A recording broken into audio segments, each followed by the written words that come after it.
Vamos ver por que os animes de hoje tão ruins. Blé, do canal Franquini. Eu já vou começar sendo polêmico aqui e falar. O que você quer dizer com isso? Você pode separar isso de várias formas diferentes. Porque é o seguinte: hoje em dia a gente tem uma quantidade de animes muito maior.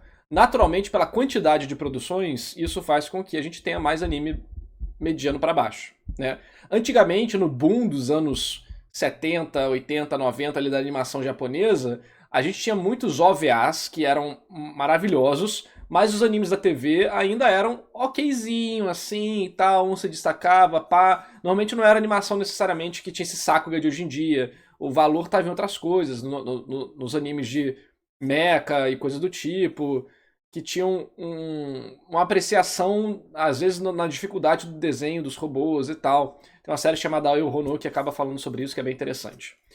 É, os roteiros naquela época tinham de tudo, né? Mas coisas em geral de maior nível tendiam a ser aprovadas porque o investimento não estava disponível para todo mundo. Hoje em dia é mais fácil e mais barato fazer, logo ideias não tão certeiras podem ganhar uma ajudinha aí para ganhar um anime, né?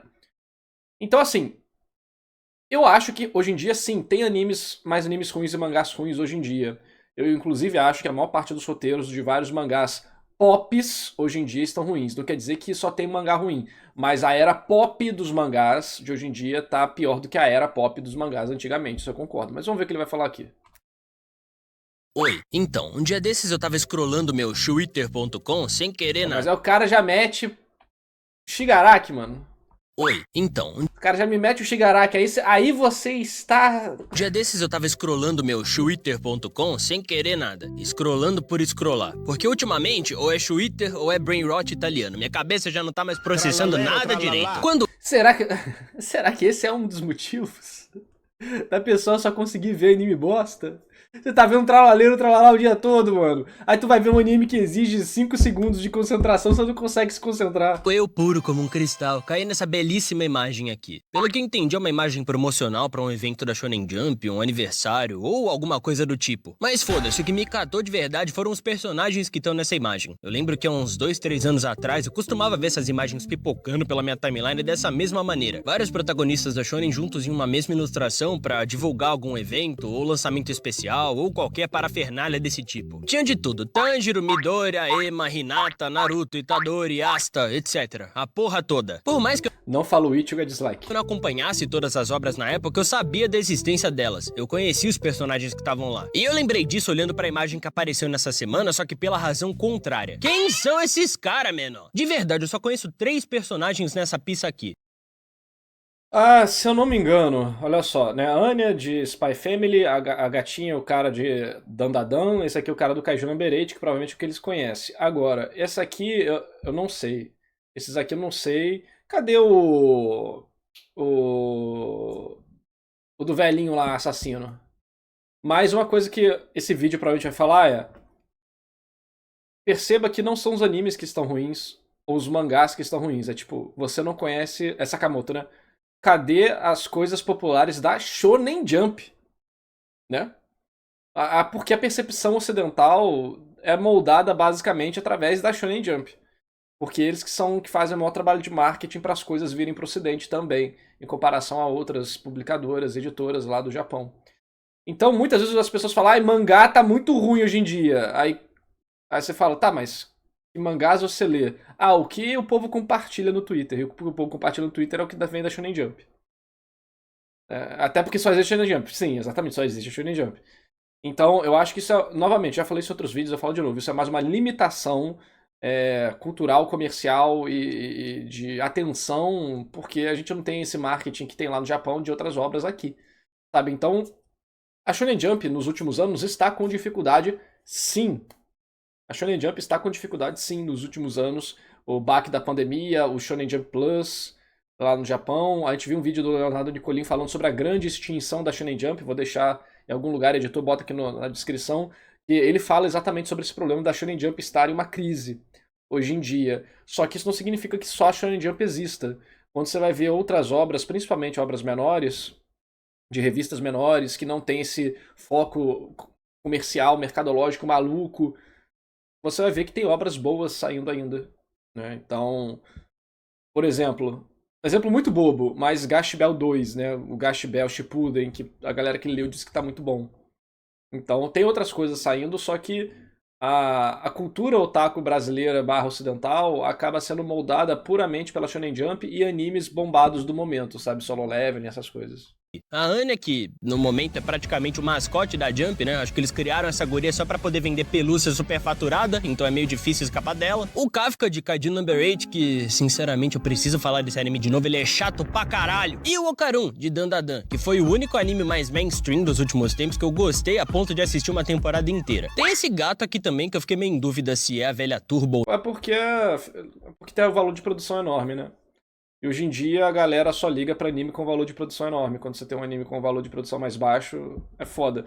Mas assim, eu tô vendo Fire Force Season 3. Tá meio triste, sabe? Tá meio triste. Eu vou ler o mangá, mas tá meio triste o anime. Ou não, porque os kanjis do pingente da coleira são diferentes e também tem esses outros dois gatos na imagem, então... Eu sei lá, pensei que pudesse ser outro mangá. Talvez seja só a velha Turbo mesmo e eu esteja me confundindo, mas enfim, eu tô mais lesado que uma barata tonta esses últimos dias e eu não acompanho o mangá de Dandadan. Eu fiquei chocado, quando foi que a Jump passou disso pra isso? Eu não sou um cara de ficar analisando Depende do... Não, isso, ó. Dandadan. Eu fiquei chocado, quando foi que a Jump passou disso... A imagem depende do que ela tá falando, tá?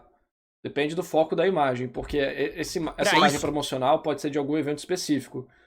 Porque, por exemplo, essa imagem aqui, cadê que ele mostrou, não tem tanto tempo. Essa imagem aqui, ó, cadê? Essa imagem aqui não tem tanto tempo. Essa aqui. Não tem tanto tempo, ela é relativamente recente. E você vê que ela, inclusive, tá pegando personagens que nem estão na Jump mais, como Toriko, né? Que a história já acabou tal. Então, isso aqui é de 2020, alguma coisa assim, né? Assim, por exemplo... esqueci o nome desse anime. Todo mundo fala bem. World Trigger. World Trigger tá aí até hoje. Ninguém fala de World Trigger. Mas você vai ler o World Trigger, todo mundo fala, é um dos melhores Power Systems que existe. O povo baba ovo de NEM, mas baba ovo de NEM porque não conhece o Power System de World Trigger. Só que brasileiro não leu World Trigger, pronto, acabou. Isso aqui não é tão antiga não, cara. Eu acho que ela não é tão antiga não. Não sei, talvez seja. Eu tô falando merda. Mas é porque esse traço aqui é novo. Do cara que fez. Isso aqui deve ser de antes de Black Clover? Não sei. Será? Será que eu estou muito velho e eu acho que isso aqui foi ontem, mas na verdade foi de 10 anos atrás? Eu posso estar velho. Posso estar velho, eu tô velho então, desculpa. Desculpa, eu estou velho. World Trigger é um dos melhores mangás de luta da Jump e Ocidental burro e não leu.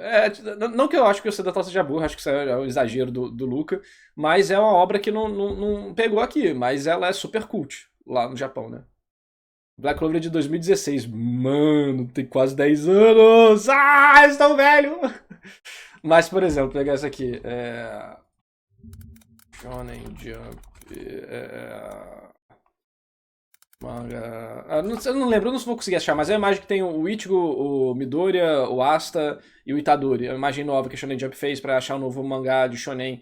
A Shonen Jump está com dificuldade, sim. Só que existem imagens diferentes dependendo do que eles estão falando, tá? Não necessariamente isso aqui representa o que tá na Shonen Jump atualmente. Pode representar, eu não sei, porque eu não leio Shonen Jump. Eu não leio todas as obras da Shonen Jump. Eu foco em coisas específicas. Por exemplo, agora eu estou lendo mangá FGO Turas alguma coisa, não lembro. Que é o mangá do Fate Grand Order. Eu tava também lendo Fate Headline. Eu vou ler agora o Cavaleiro do Zodíaco, que eu quero ler. Naruto, eu vou voltar a reler. Então, assim, tem coisas novas, tem coisas antigas. Fire Force eu tenho que pegar pra ler também. Então eu não fico preso na Shonen Jump, não. Pra isso, eu não sou um cara de ficar analisando milimetricamente todos os lançamentos da revista, mas poxa, eu nunca fui. E mesmo não sendo, desde sempre, eu ainda conhecia todos os personagens que estavam nessas imagens. Tá certo que boa parte dos carros-chefe da Jump já terminaram hoje em dia. Jujutsu, acabou. Haikyuu, acabou. Kimetsu, acabou. Boku no Hero, acabou. Jura? Nossa, eu não sabia disso. Como é possível? Mas isso não é desculpa pro tamanho de desleixo com os títulos novos. Quase nada que tem saído ultimamente caiu na boca do povo. Ninguém fala sobre, saca? Sim, eu tô generalizando, sei que existem algumas boas obras por aí no meio, mas... Ninguém fala aqui, né? E, por exemplo, saiu o anime de Dungeon Mesh. Teve alguns vídeos e tal, um anime incrível, ninguém fala. Frieren, quando eu soltei meu vídeo de Frieren, ninguém assistiu. Aí depois que o Frieren ficou popular, aí meu vídeo estourou. Entendeu? Então, essas relações são muito perigosas de se fazer. Tem Kagurabachi hoje em dia, que é um dos mais populares da Jump, que eu acho quer dizer, eu li só os 4 primeiros capítulos, 5 primeiros, achei um lixo. Eu tô pouco me fudendo. O mangá pode ter milhões de cópias vendidas, mas se não tem um bonequinho dele vendendo nos camelô da Liberdade, então ele não tem impacto cultural nenhum, na minha opinião. E não me encham o saco porque eu tô pouca. Sempre que eu tento falar um pouco... No Brasil realmente não vai ter, porque pra chegar no Brasil você tem toda uma cadeia de marketing que precisa ser executada, né? Então, é isso. mais sério, sobre um anime mais contido, intelectual, ninguém quer assistir. Só assistem quando eu reclamo de alguma coisa. Então agora vocês vão me ver reclamar e vão ficar caladinhos, porra! O que tá acontecendo? Sinceramente, eu não fazia ideia. Aquele anime de pintura também, que famoso, Blue Box, Blue Period. Também foi destruído o anime, né? Aí é foda. Procurando saber foi que eu notei que a parada é muito mais profunda do que parece e envolve muito mais do que só a Shonen Jump, mas a indústria de animes e mangás como um todo. A gente tá vivendo a queda da era de ouro desses trecos. As obras estão... Gente, a Era de Ouro já passou dos 30 anos, galera. A Era de Ouro da Shonen Jump foi nos anos 90. Depois disso teve a Era do Big Tree e depois disso, galera, já se foi, acabou. Depois que acabou o Big Tree ali, a Era do Big Tree, né, que foi a grande era pós anos 90 ali, no anos 2000, que tinha inspiração dos anos 90, a Shonen Jump já acabou. A Era de Ouro foi Dragon Ball, Slamdunk e Yu Yu Hakusho. Essa foi a Era de Ouro da Shonen Jump, que ela bateu os maiores recordes disso, né? Então, aí já tá na era da lata e o nego acha que é ouro, né? Porque pra... Como é que é aquele negócio, né? Tipo...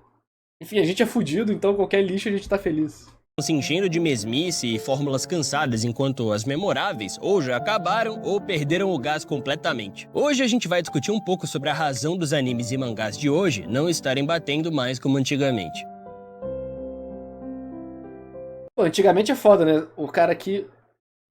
Ele deve ter o quê? Uns 20 anos? O antigamente dele é diferente do meu antigamente, né? Que é diferente do otaku de 50 anos de idade.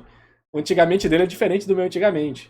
E pra ele fala que antigamente as coisas já batiam diferente. Aí eu falo, não, antigamente as coisas batiam diferente. Mas ele tá falando, porra, de Hokuto no Ken e Ashita no Joe. Eu tô falando de Dragon Ball, Naruto, Bleach, One Piece. Aí ele tá falando de Boku no Hero, sabe? É muito engraçado isso.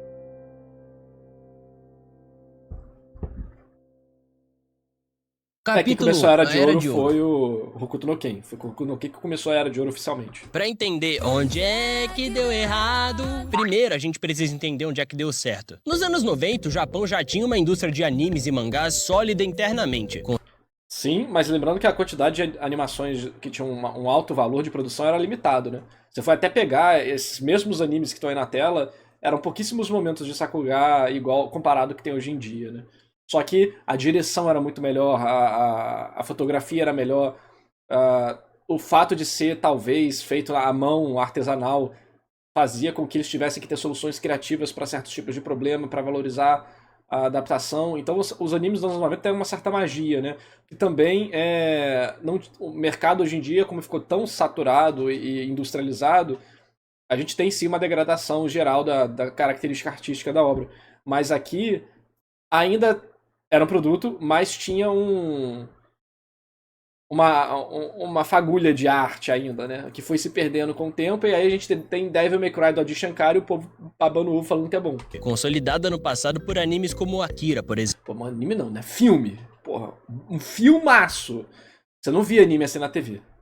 Obras como Dragon Ball Z, Cavaleiros do Zodíaco e Sailor Moon não eram só populares, eles moldaram uma geração inteira de jovens japoneses. Só que o pulo do gato veio quando o ocidente começou a consumir isso também. Entre 95 e 2005, o mundo viu um estouro cultural absurdo. Pokémon virou um fenômeno global. Eles já tinham um verdadeiro império por conta dos jogos, mas com a chegada do anime, isso triplicou de tamanho. Tanto que Pokémon é a franquia mais lucrativa da história até hoje. Mais do que Disney, mais do que Marvel, mais do que Star Wars, mais do que tudo. Dragon Ball Z talvez tenha sido o anime mais importante dessa invasão. No Japão ele já era um sucesso, mas nos Estados Unidos, na Europa e na América Latina virou parte da infância de milhares de pessoas também. Eu aprendi isso da pior maneira possível, mas eu tô pouco me fudendo, ainda concordo com tudo que eu disse nesse vídeo. Também popularizou vários conceitos dentro dos animes, como o personagem passar por um power-up ou uma transformação, da história ser uma saga longa e interminável, hein? Calma. Quem começou a primeira estrutura de saga longa foi o Hokuto no Ken, que foi o Sim, eu vou ser extremamente específico nesse vídeo, porque é o momento que eu tenho pra mostrar, flexionar os meus conhecimentos nerd inúteis. Quem começou o primeiro momento de saga, assim, igual a gente conhece hoje, foi o Hokuto no Ken, lá na Shonen Jump. Questão de transformação já existia em outros mangás também, mas Dragon Ball popularizou a fórmula disso, vamos dizer assim, né? A forma que ele fez foi tão eficiente que virou referência, que eu acho que é a parte mais importante do que ele tá falando aqui, nesse sentido, né? E, e tudo que Dragon Ball popularizou, assim, já existia antes, mas era referência para os outros mangakas. Por exemplo, Cavaleiro do Zodíaco, apesar de não ser muito popular lá no Japão, ele é muito popular entre mangakas. E ele definiu várias estruturas de arco, de combate, de organização de personagem, de quadrinização e coisas do tipo. Entre outras coisas. E essas tais coisas influenciaram muito outros animes que seriam feitos dali pra frente. Um exemplo perfeito de anime que bebeu muito dessas fontes foi Naruto, que se tornou um dos maiores pilares da história dos animes, se não o maior. Sim, fã de Dragon Ball com calvície de 110 anos nas costas, eu disse, você vai fazer o quê, hein? Vai fazer what? Os animes aos poucos foram deixando de ser... O Naruto no Brasil foi a nova porta de entrada, né? Depois de Dragon Ball, Naruto foi a maior porta de entrada que a gente teve. Primeiro foi Cavaleiro do Zodíaco, né? Depois Dragon Ball, depois Naruto. Só que aqui no Brasil, hoje em dia, talvez Naruto tenha mais número por causa do momento da informação, do mercado, da época que permitiu isso. Mas culturalmente, na América Latina toda, Dragon Ball é imbatível, né? coisa de nicho e começaram a fazer parte da vida de qualquer criança que ligasse a TV depois da escola. E isso criou uma base de fãs apaixonada e fiel. E no Japão, a década de 2000 ficou marcada como a consolidação de revistas tipo a Shonen Jump como máquinas de fabricar sucessos. One Piece, Naruto e Bleach eram o Big Three. Dominavam tudo, da venda de mangá até a audiência de anime. A popularidade deles era estratosférica. Cada um desses animes tinha centenas de episódios. Eles duravam anos na televisão, acompanhando o crescimento de quem assistia. E aqui tá um detalhe-chave. O sucesso deles não veio só porque eram divertidos ou porque eram boas obras. Eles criavam um compromisso emocional. Você queria ver o Naruto virar Hokage. Você queria ver o Luffy encontrar o One Piece. Inclusive, se você é um desses, ainda tá esperando, né, meu filho? Capaz de você ter um ataque do coração e morrer antes dessa bosta acontecer. Mas enfim, o que eu quero dizer é, não era só assistir, era torcer, era crescer. E isso tinha várias características que geraram problemas lá no Japão, né? Essas obras, elas eram muito populares, mas conforme elas foram ficando grandes, isso gerava um certo problema de entrada de novas pessoas, e a revista tinha que se reciclar de outras maneiras. O Analyze It tem vários vídeos falando sobre isso, que é bem interessante. Mas esse modelo de anime infinito, ele foi essencial para a elaboração do mercado atual. Só que, né, o mercado tem ondas. E aí acaba que às vezes uma onda diferente chega e exige que o molde seja diferente. Então, antes, você tem. O Analyze fala, né, que tinha lá os mangás na época que era para durar de 2 a 4 anos. Aí você tem essa época que era para os mangás durarem no mínimo 6 anos, de 6 a 10 anos, né? Aí hoje em dia você está numa época de novo que é para o mangá durar até 4 anos. E isso vai acontecendo por vários motivos. Tem vários fatores muito profundos que a maior parte da população não chega a perceber, porque ninguém está ligando para isso, né? Só quem é viciado nesse tipo de assunto. Mas desde acesso à internet, natalidade no Japão, por exemplo, né? A Shonen Jump hoje em dia, metade do público tem mais de 18 anos. Isso fez uma mudança específica na revista de trazer obras mais sanguinolentas, coisas do tipo, como Chainsaw Man. Jujutsu também vai nessa pegada. E isso não é algo novo. Na época, quando Hokuto no Ken saiu, Hokuto no Ken era extremamente violento. Numa época que a revista era muito aventuresca. E Hokuto no Ken veio mudando isso com muita violência. E aí depois isso cresceu, mas depois acabou de novo com a chegada de Dragon Ball. E trouxe novamente essa vibe aventuresca. E aí One Piece pegou isso. Naruto já foi o início de uma mudança, e depois chegou Bleach todo sanguinolento também. E aí começou a era da fantasia urbana ali na Shonen Jump, basicamente, né? Aí agora, ainda estamos na era da fantasia urbana na Jump. Talvez a gente esteja saturada, vá mudar. Mas o que foi acontecendo? Ela foi ficando cada vez mais pesada, pesada, pesada, pesada, pesada. dando resultado Chainsaw Man, por exemplo, que é uma resposta direta a Shingeki no Kyojin, porque eles rejeitaram Shingeki no Kyojin. Então, tem tudo isso tá envolvido, então é muita coisa complexa. E ser junto.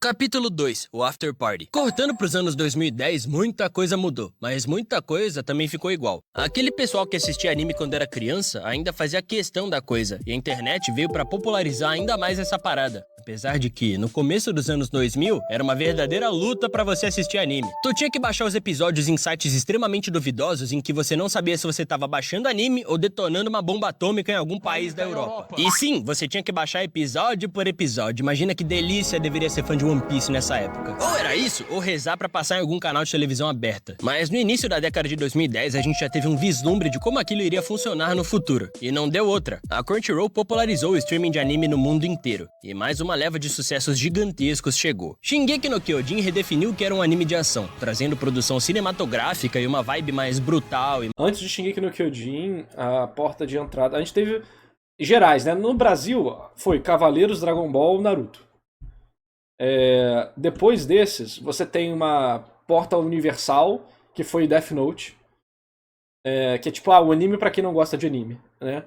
E depois, em 2012, 2011 ou 2010, não lembro exatamente, veio Sword Art Online, que foi a grande porta para novos otakus, né? E depois disso, eu acho que, realmente, acho que Shingeki no Kyojin foi... Não, Fullmetal é muito mais antigo. Fullmetal nunca foi porta de entrada, porque ele nunca foi popular a esse ponto.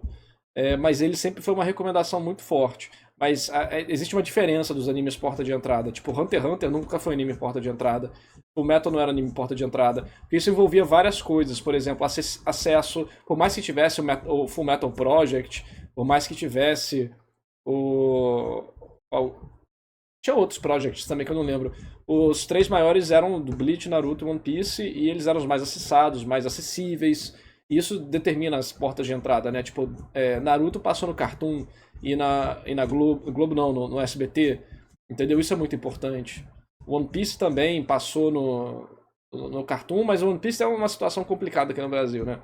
Bleach acabou se fudendo, não passou na TV aberta, só muito depois foi passar em algum lugar. Mas Sword Art Online, a internet já estava sendo disseminada de forma mais fácil. Então muita gente acabou assistindo. Death Note sobreviveu muito de vendinha, né? De evento de anime, ficou muito popular na época pela proposta diferente. Eu vou provar que anime não é de criança, entendeu?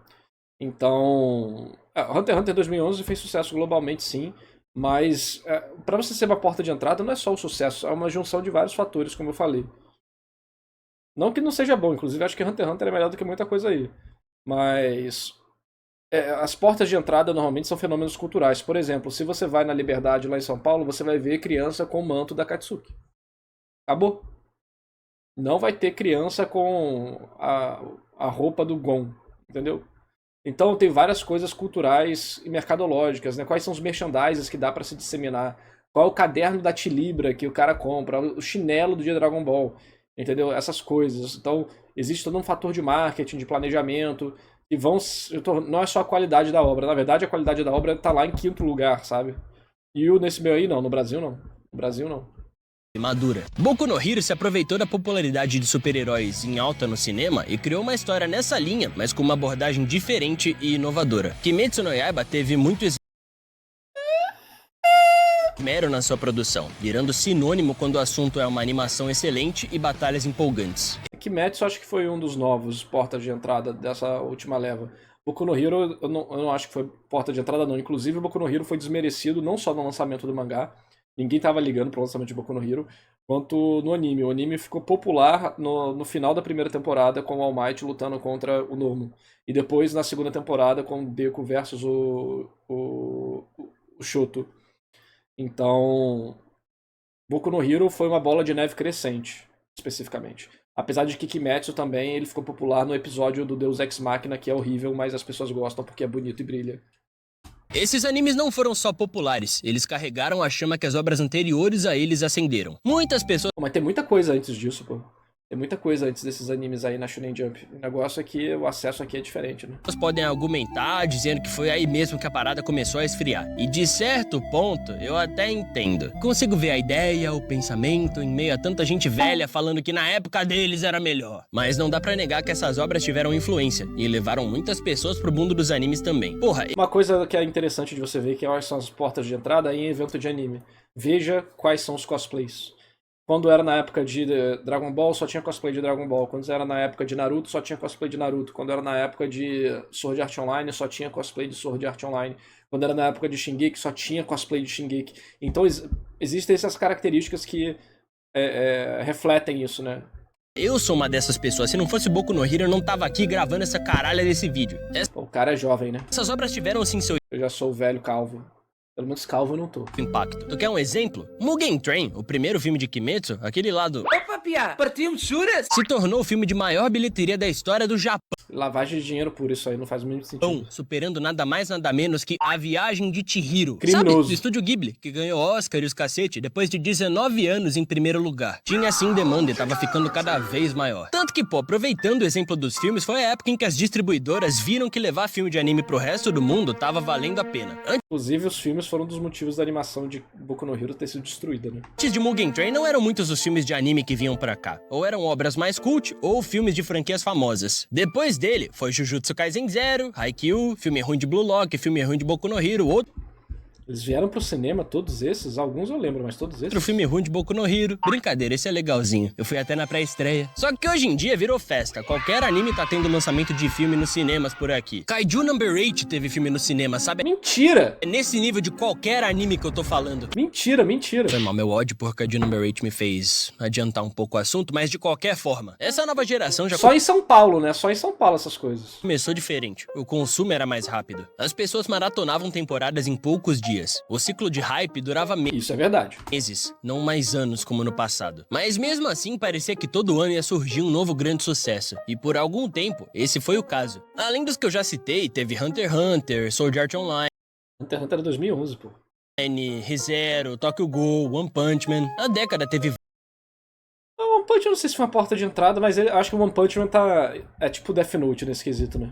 É uma boa obra de recomendar pra quem não vê anime, mas não foi uma obra de porta de entrada. vários hits e vários sendo lançados por ano. Animes que ficaram marcados no imaginário do pessoal e que continuam até hoje. Firmes e fortes, só que a fonte começou a secar e a gente não percebeu.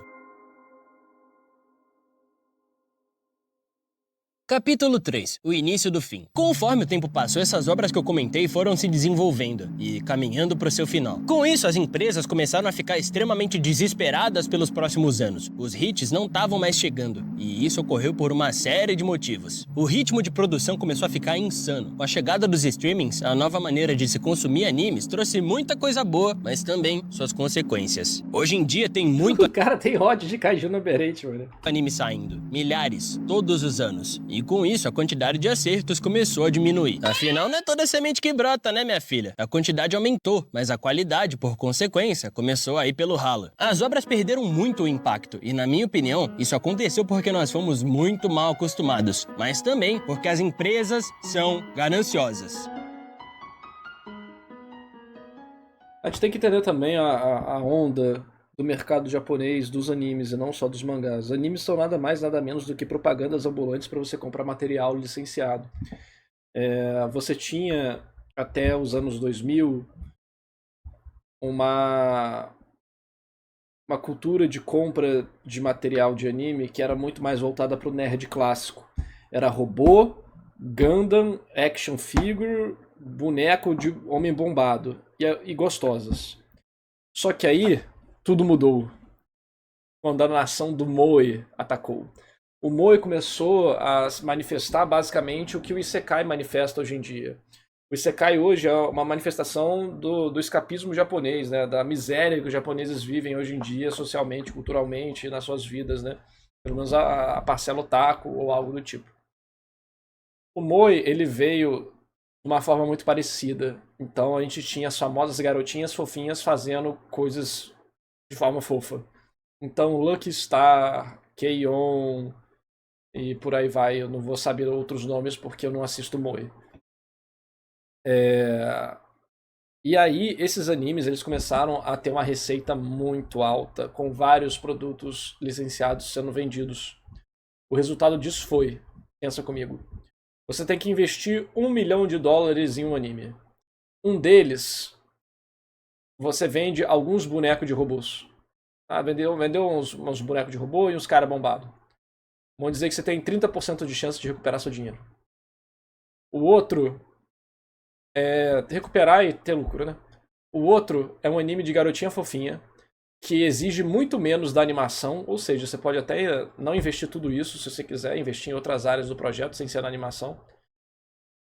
E você tem uma legião de pessoas emocionalmente dependentes de bonecos, travesseiros e outras coisas estranhas. E você tem, tipo, 90% de chance de recuperar seu dinheiro e lucrar. Em quem que você vai investir? A maior parte dos investidores de anime começaram a investir e financiar cada vez mais projetos moe, e era moe pra cá, moe pra lá. Os anos 2010 acabou se tornando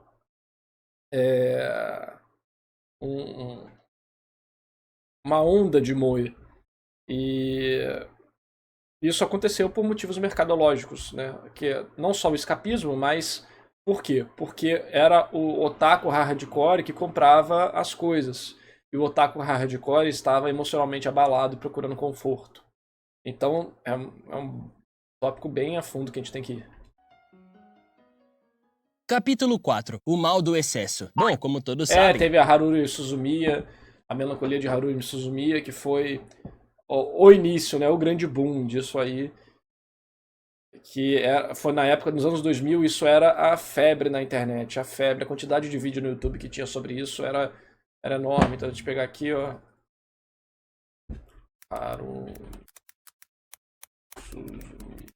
Haruhi. Escrevi errado. Tinha dança. Dance. Aqui, ó. Isso aqui, olha só, 18 anos atrás, né? 2,5 milhões de views.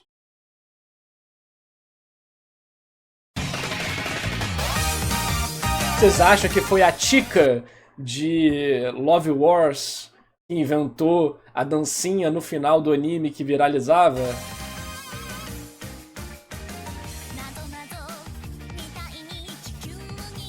Essa aqui foi a culpada, a maldita. Desgraçada! Aí tem o God Knows.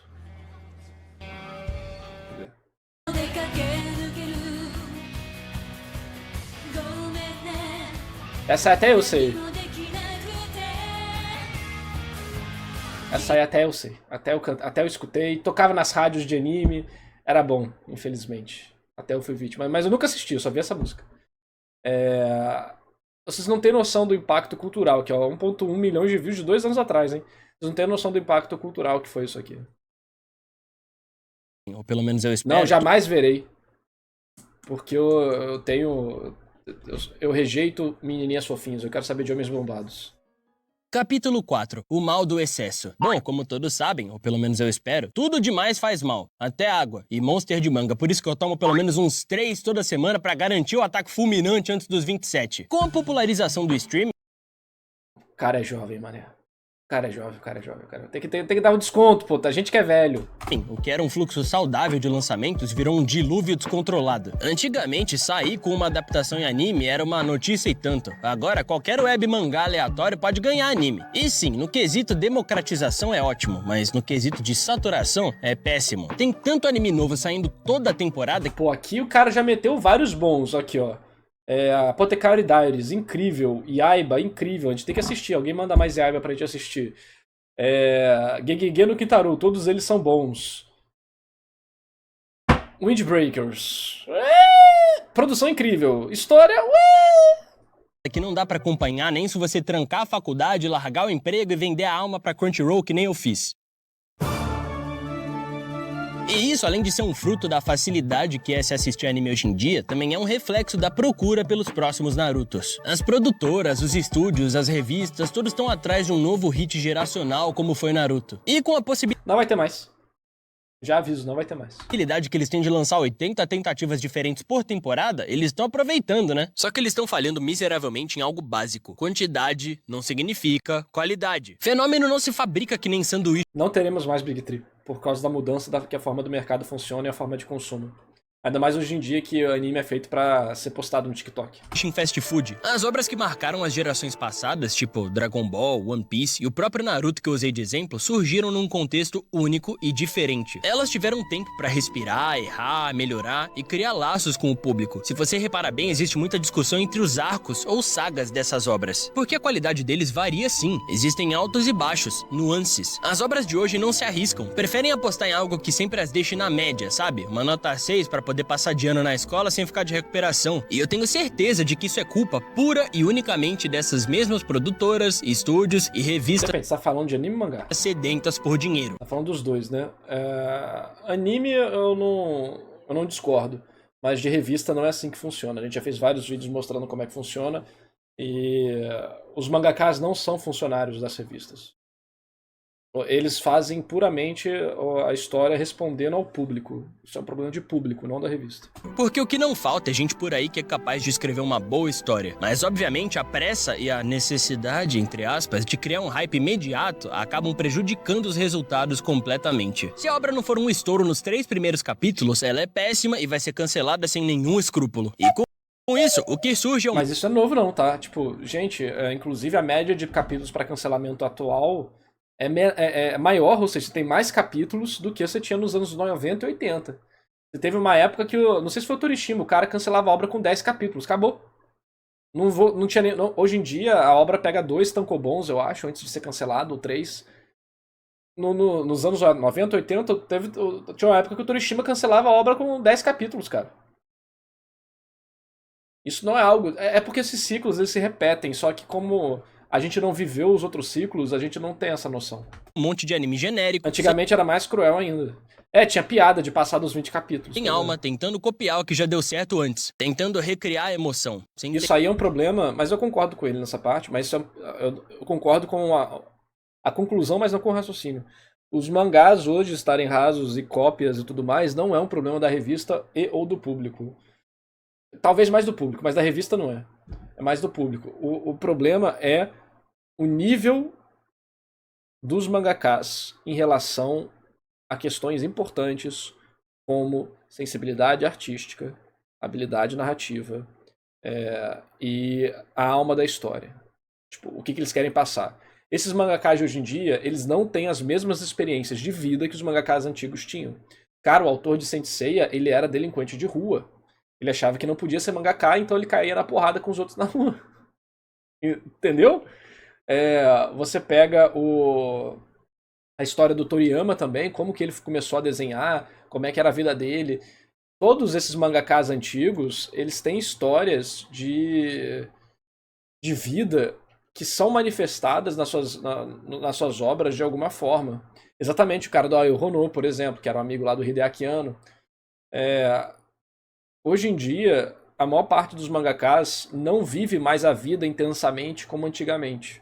São pessoas que nascem em apartamentos, permanecem em apartamentos, não têm infância na rua e escrevem sobre experiências que eles nunca sentiram. Então, é por isso que, por exemplo,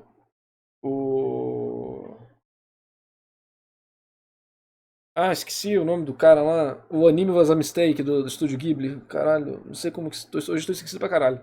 Quando você vê as experiências de vida dele, é muita coisa. Tipo, o cara fica coletando lixo na rua e pede pra ninguém encher o saco dele. Sabe?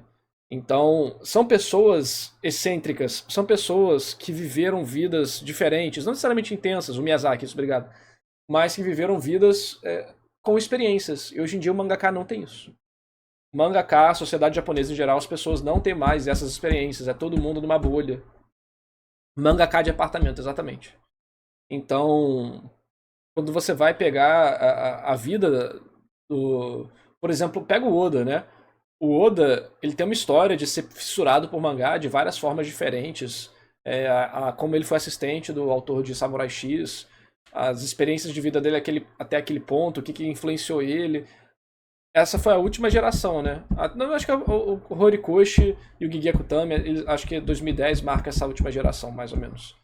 Deles terem tido experiências diferentes.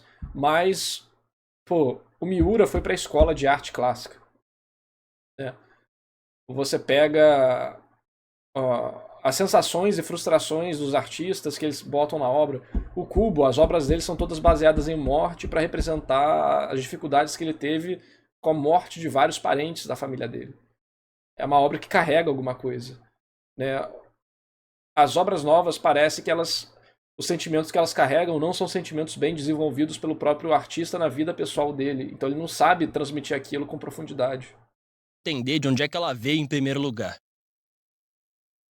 Eu chamo isso de efeito fanfic. Os caras escrevem sobre animes e mangás que marcaram eles, mas não usam eles para inspiração dos próprios insights. Tipo isso, Def, uma boa forma. Capítulo 4,5. Como isso afeta o Grêmio? Bom, não afeta o Grêmio. Capítulo 5. Conclusão. A gente tá vendo a indústria de animes e mangás sofrer o efeito colateral do próprio sucesso. Cresceu tanto, mas tanto, que ficou insustentável. E o sistema que funcionava nos anos 90, 2000 e até boa parte dos anos 2010, agora tá travado, tentando replicar um modelo que não se encaixa mais. A Era de Ouro deu seus frutos, sustentou o sucesso. O caso mudou, né?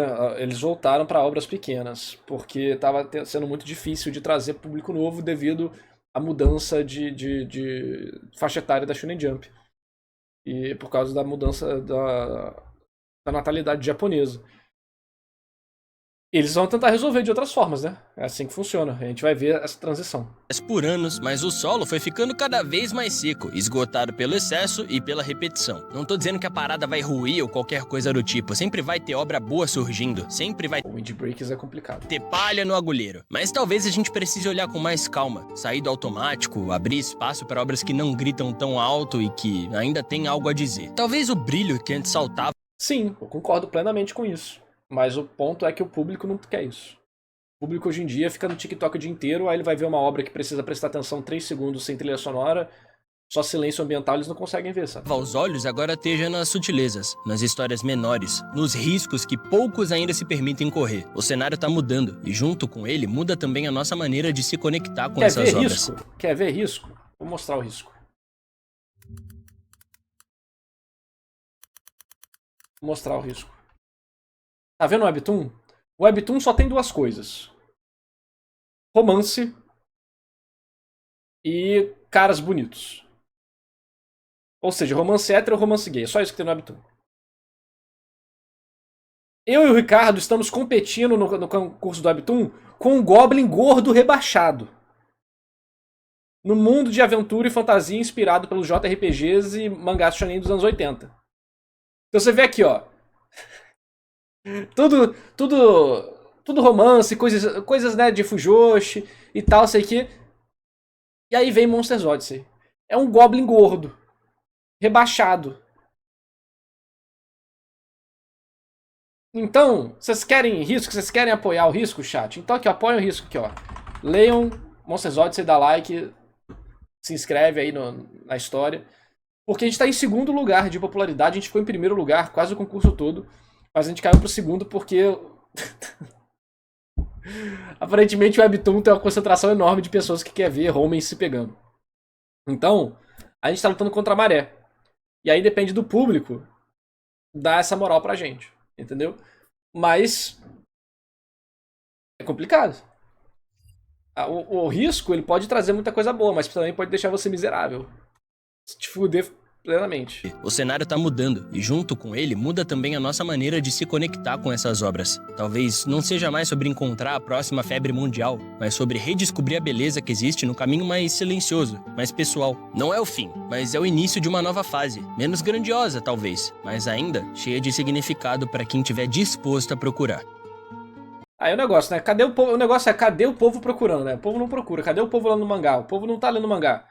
Cadê a galera, por exemplo, aqui? Eu vou abrir aqui, pegar uns mangás aqui. Só os mangás mais tops, né? Porra, Lei Steel Ball Run. Poucas pessoas leram. Vagabond, Berserk, ninguém leu. Só escutou música geek. Leu porra nenhuma. Monster, Slandunk, Vilã de Saga, também ninguém leu. Só viu música geek. Entendeu? Botar aqui, cadê? Kingdom, só escuta música geek. Ninguém leu essa porra. Hosei no Kuni, ninguém nem sabe que merda que é essa de Hosei no Kuni. Pum Pum, só por música também. Real, ninguém vai ler Real porque é de basquete de cadeirante, as pessoas nem sabem que isso existe e não vai ler. 20th Century Boys, nego no Brasil nem sabe o que isso significa. Asha no Joe, nunca ninguém leu, entendeu? Pegar aqui também. GTO, mano, GTO é um dos melhores mangás e animes de todos os tempos. Ninguém cagou e andou pra GTO. É uma obra muito necessária hoje em dia pra quebrar essa coisa aí das pessoas de vidro. Tá ligado? Então, só isso aí de exemplo. E são populares, né? Todo mundo conhece de nome, né? Nana também. Nana, ninguém leu Nana, sabe? O negócio não existe mais. Sabe? Então, assim, pô, recentemente tem Dungeon Mesh, começou em 2014, né? Ninguém viu Dungeon Mesh direito aqui no Brasil. Ficou cultzinho, mas ninguém viu, sabe? Então, você pegar o Space Brothers também, que é bacana, é interessante. Meu pai viu e gostou, por exemplo, de Space Brothers, né? Mushishi, nego não consegue assistir 10 minutos de Mushishi sem dormir. Sacou? Beck, nem sabe. O povo acha que Beck é Beck de fumar. Não, Beck é um mangá de música bem famoso dos anos 2000 que conta a história de dos caras numa banda querendo fazer sucesso. E aí tem uma das openings que na época, né, como eu sou velho, que é I Wanna Be Hit in America, né? Hit in USA, Hit in America. Aí você vai ver um anime super legal, super diferente, super interessante. É a mesma coisa com, por exemplo, Michiko Torratin, que se passa no Brasil, e por isso que a galera conhece mais aqui, que se passa numa América Latina fantasiosa, né? Então, sabe, ninguém nunca leu o mangá de Akira, acha que o filme que existe acabou, mas o filme é tipo a metade da história, você tem que ler o mangá, ver o filme e depois terminar de ler o mangá de novo, né? Então, tem aí de coisa nova, né, você vai ter o Witch Hat Atelier, que é interessante pra caramba também. É uma quadrinização maravilhosa, super diferente. E quase ninguém leu. Golden Kamuy, o povo viu o anime e olha lá, mas tem que ler o mangá, porque o mangá é bom pra caramba. Aí tem Pluto, o nego viu um anime e olha lá também. Nem viu direito, mas enfim. Sabe? Tem muita coisa legal. Que eu não tô falando de coisa cult, tô falando de coisa que a galera conhece. Mas o povo não vai atrás, porque as pessoas não querem ver mangás, ler mangás. As pessoas querem estar nas rodas de conversa. As pessoas querem simplesmente estar na roda de conversa. As pessoas não leem mangás que não são populares. Narrador, eu leio. Parabéns, você é um floco de neve especial. Estou falando aqui de estatística. Então, enquanto esses mangás não forem super populares, discutidos, badalados, ninguém vai ler. Porque as pessoas não leem só pela qualidade ou pelo interesse da obra. As pessoas leem também pelo ambiente social delas. Entendeu? Pelas conexões que elas vão fazer, pela sensação de que elas estão compartilhando aquilo com alguém. Por isso que o Clube do Livro é um negócio popular. Porque tem um grupo de pessoas lendo uma parada que pode discutir aquilo e você não se sente um merda que não tem assunto com ninguém. Entendeu? Então... Caralho, mano, no rank Dragon Ball tá com 8.44 de nota, Dandadan tá com 8.45. Por isso que essa porra de My Anime List não faz sentido nenhum, né? Vai se fuder essa merda. Desgraça de site. Então, amigos, a verdade é essa, as pessoas estão nem aí, né? Lâmina do Imortal, ninguém nem sabe o que é isso. Ninguém nem sabe o que é a Lâmina do Imortal. Lobo Solitário, o que significa Lobo Solitário? Não vai ver. Battle Angel Alita, entendeu? E se você quiser pegar obras mais recentes, a mesma coisa acontece. Só que eu acho de fato que as obras até os anos 2000... até ali no máximo 2010 foram, tipo, a partir de 2010 as coisas diminuíram a quantidade de obras boas saindo, eu realmente acho isso. Por mil e um motivos, mas principalmente por essa questão dos mangakas não terem mais a desenvoltura para criar histórias interessantes, por questões culturais deles não terem mais as experiências que podem transformar a obra de arte deles em um negócio profundo. Então, por exemplo, né, Bem-vindo à NHK. Ninguém conhece Bem-vindo à NHK, sabe? Passava no Animax, inclusive, se eu não me engano. Enfim. A culpa é do TikToker. Público burro hoje em dia, TikTok. Tô puto. Acho que ele ia terminar alguma coisa no vídeo. Oi, então, eu acabei pulando. Por 5 mangos, não todos os dias da minha vida desde quando eu tinha 17 anos. E eu não sou pouco do que eu penso, significado para quem estiver disposto a procurar. Bom, acho que eu consegui passar um pouco do que eu penso. Vocês concordam comigo? Discordam? Bora conversar aqui nos comentários sobre essa ideia, porque eu acho que é uma parada que pode... Concordar eu concordo, só que eu acho que é um assunto muito mais profundo que a maioria das pessoas não tem conhecimento sobre. É normal, ninguém... Eu trabalho com isso, então tem que saber um pouco mais. dar um papo maneiro. Só por favor sejam educados, não mandem eu pular de um prédio, minha consciência já tem feito isso por vocês todos os dias da minha vida desde quando eu tinha 17 anos. E eu não sou dono da verdade, se em algum momento eu passei essa ideia durante o vídeo, eu sinto muito. Se tu curtiu esse vídeo, deixa o seu like, o seu hype, se inscreve aí se você ainda não for inscrito, e se tu tiver interesse em me ajudar Tem financeiramente... Trigun, Love Hina, Onegai Teacher eu nunca vi não. Mas tá aí o vídeo do canal do cara. Tá aí o vídeo do canal do cara. Quem quiser dar um like lá, se inscreve. Dá moral pra ele, canal pequeno. Deu pra desenvolver bem a situação.